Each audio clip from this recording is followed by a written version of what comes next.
এরা কি আবার ভবিষ্যতে কোনোদিন বলে বসবে তুমি আমার বাবা না, রিজাইন করো, যেমন শিক্ষকদের রিজাইন করিয়েছে।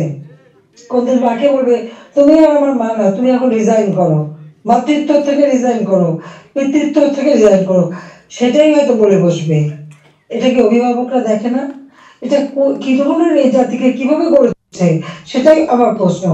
লন্ডনের ইমপ্রেশন ভেন্যু হলে যুক্তরাজ্য আওয়ামী লীগের আয়োজনে শেখ হাসিনার ভার্চুয়াল সমাবেশ।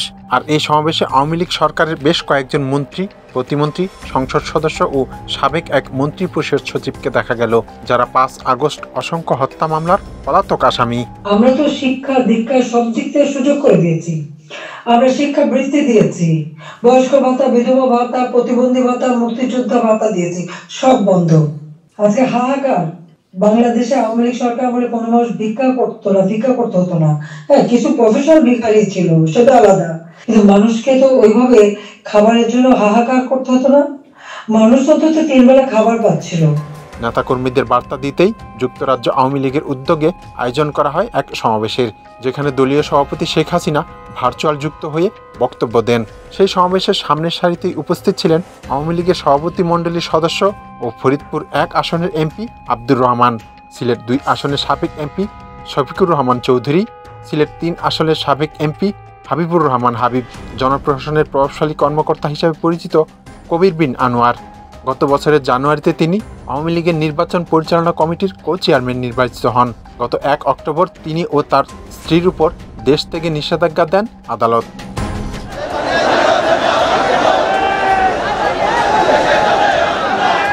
5 আগস্ট ছাত্র জনতার অভ্যুত্থানে দেশ ছাড়ার আগে মাত্র 45 মিনিট সময় পেয়েছিলেন তৎকালীন প্রধানমন্ত্রী ও আওয়ামী লীগ সভাপতি শেখ হাসিনা।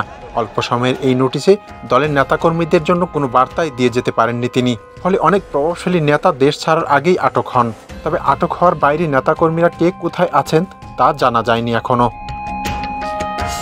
এর আগে দেখা মেলে সাবেক স্বরাষ্ট্রমন্ত্রী আসাদুজ্জামান কামালের, এবং সেখানে সাবেক সংসদ অসীম কুমার উকিল, উপ উকিল ও হাজী সেলিমের এক ছেলে রয়েছে বলে জানা গেছে। গুঞ্জন রয়েছে সংযুক্ত আরব আমিরাতের দুবাইয়ে আত্মগোপনে রয়েছেন আওয়ামী লীগের সাধারণ সম্পাদক ওবায়দুল কাদের।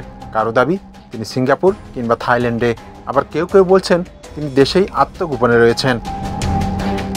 আওয়ামী লীগের আরেক প্রভাবশালী নেতা ও নারায়ণগঞ্জের সাবেক এমপি শামীম ওসমানের দেখা মেলে ভারতের আজমির শরীফ ও দুবাইয়ে। লিয়াকত আলী, ঢাকা প্রকাশ।